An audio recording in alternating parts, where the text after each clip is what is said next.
अब मैं आप सभी से एक ऐसे मुद्दे पर बात करना चाहूंगा जिसे अनदेखा नहीं किया जा सकता, जिसे हम एक ऑस्ट्रिच अप्रोच नहीं रख सकते, क्योंकि अगर खतरा दिखेगा ही नहीं, खतरा है ही नहीं।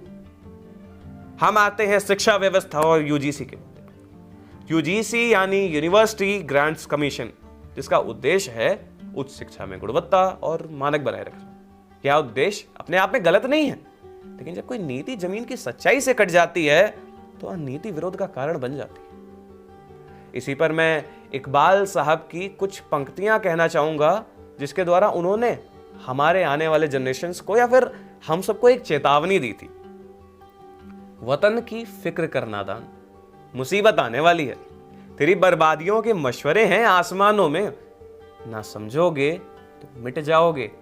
ए हिंदुस्तान वालों, तुम्हारी दास्तां भी ना होगी, दास्तान होगी। यह पंक्तियां महज एक मुशायरा नहीं है, यह आने वाले भविष्य की चेतावनी है, क्योंकि सबसे ज्यादा खतरा तो आज ही भारत में है, क्योंकि यहां एक ईमानदार सज्जन सरवाइव नहीं कर पाता है। वह सिस्टम के आगे हिस्सा बन नहीं पाएगा, सिस्टम को हरा पाएगा नहीं, और सिस्टम को एक्सेप्ट तो कर ही नहीं पाएगा। यूजीसी द्वारा लाए गए हालिया निर्देशों को लेकर देश के कई विश्वविद्यालयों, शिक्षकों और छात्रों में गंभीर आशंकाएं पैदा हुई। डर यह नहीं था कि सुधार की ओर है, डर यह था कि क्या निर्णय लेने में सभी की आवाज सुनी गई। हमारे लखनऊ यूनिवर्सिटी के प्रशासन में ही अभी 29 जनवरी को यूजीसी को लेकर एक बहुत बड़ा प्रदर्शन हुआ था, जहां पे छात्रों ने अपनी आवाज उठाई थी। तो क्या शिक्षा केवल डिग्री का मामला नहीं होती, यह एक तर्क और प्रश्न करने की स्वतंत्रता से जुड़ी होती है। और जब इसी स्वतंत्रता पर खतरे की आशंका होती है तो प्रतिक्रिया स्वाभाविक है। परंतु कुछ स्वभावों में और कुछ स्थितियों में हमारी उच्च न्यायालय या फिर जुडिशरी आगे निकल कर आती है, और उस मामले में भी जब यह मामला सुप्रीम कोर्ट पहुंचा तो कोर्ट ने कोई जल्दबाजी नहीं करी। कोर्ट ने ना तो युवाओं को गलत ठहराया, ना ही यूजीसी को। कोर्ट ने एक बहुत मूल बात कही, संवाद आवश्यक है। यह लोकतंत्र का मूल सिद्धांत है, नीति ऊपर से थोपी नहीं जाती है, नीति बातचीत से बनती है। और यही बिंदु इस पूरे विवाद का सार है।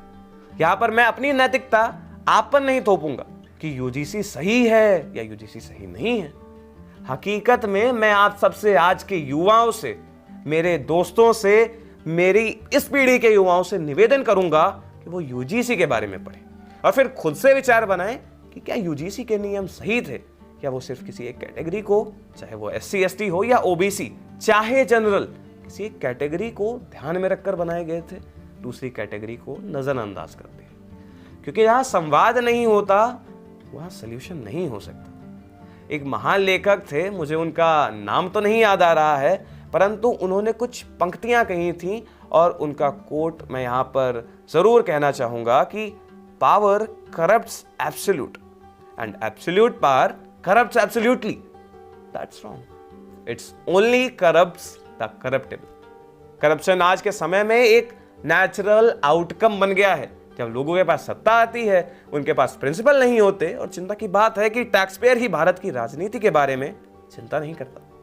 जबकि इन टैक्स पेयर्स का 70% आबादी जो कि 33 साल की उम्र के नीचे है, और इन्हीं 70 या फिर 80% लोगों में कुछ ही को देश की चिंता है, क्योंकि बाकी 20% खुद को न्यूट्रल कहते हैं। लेकिन तटस्थता भी एक निर्णय होती है। जब गलत और सही के बीच आप कोई पक्ष नहीं चुनते तो व्यवस्था अपने आप गलत के पक्ष में झुक जाती है। ये कहना आसान है कि मैं राजनीति में नहीं पढ़ता, लेकिन राजनीति आपके कॉलेज, आपकी फीस, आपकी नौकरी, आपके भविष्य में रोज दखल देती है। तो आज का सवाल यह नहीं है कि युवा गुस्से में है या नहीं, सवाल यह है क्या युवा जिम्मेदारी लेने को तैयार है? क्या वह केवल समस्या गिनाएगा या समाधान का हिस्सा भी बनेगा? इतिहास बताता है कि जब भी देश ने दिशा बदली है, उसके पीछे मूल्य आधारित नेतृत्व रहा है। सरदार पटेल का प्रशासनिक अनुशासन, स्वामी विवेकानंद की चेतन जागृति और JRD टाटा की नैतिक औद्योगिक सोच ये उदाहरण बताते हैं कि नेतृत्व सत्ता से नहीं, मूल्यों से जन्म लेता है। आज का समय चुप रहने का नहीं है, अंधे विरोध का भी नहीं है। यह समय है समझने का, सवाल पूछने का और जिम्मेदारी लेने का।